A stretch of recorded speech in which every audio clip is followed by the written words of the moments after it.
She was standing outside the diner, arms crossed tight like armor. Jared's voice echoed from the car, slurred, angry. I didn't plan to get involved, but the way she flinched when he shouted froze me. I scribbled my number on a napkin and slipped it into her coat pocket when he wasn't looking. You don't deserve this, I whispered. She blinked confused, but didn't pull away. That night, I couldn't sleep. I knew that look because I'd worn it once too. 2 days later I saw her again, alone this time, waiting for the bus, hugging herself like she might shatter. I sat beside her, silent. She finally said, "You left a note." Her voice cracked. I nodded. "I've been there," I said, careful not to push. Her eyes brimmed, and she whispered, "Does it ever stop hurting?" I answered honestly, "Not always, but you don't have to hurt alone." She didn't speak again, but she didn't walk away either. That silence meant everything. She didn't call. Weeks passed, then a voicemail, whispering, breathless. He took my phone. I'm scared. My stomach dropped. I replayed it 5 times, each word slicing deeper. I called the shelter, reported what I knew, begged them to watch for her. I started carrying that same napkin everywhere. The ink smudged now like hope fading. I'd promised she wasn't alone. But what if I'd been wrong? What if I'd failed her? The shelter finally called. "She's come in."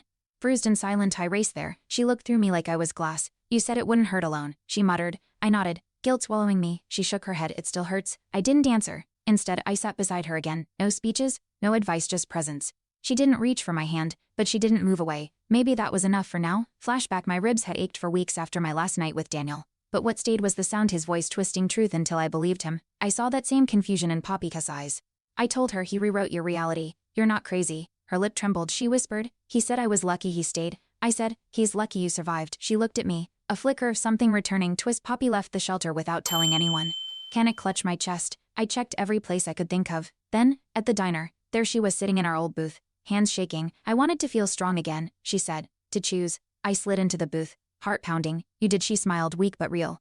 That moment, the first time she chose herself, felt more powerful than any rescue ever could. She pressed charges. Jared was arrested within the week. Her voice shook in court, but she didn't break. I was there every day, quiet, steady. Afterwards, she hugged me like an anchor. "You didn't give up on me," she whispered. I smiled, holding back tears. "You didn't give up on you. That mattered more than anything." A year later, we walked hand in hand through the farmer's market, laughter easy between us. She wore a bracelet she made, tiny letters spelled safe. I touched it gently. "Still hurts sometimes?" I asked. She nodded. "But now I know what safe feels like." I smiled. "Me too. Our pasts weren't gone, but they no longer owned us."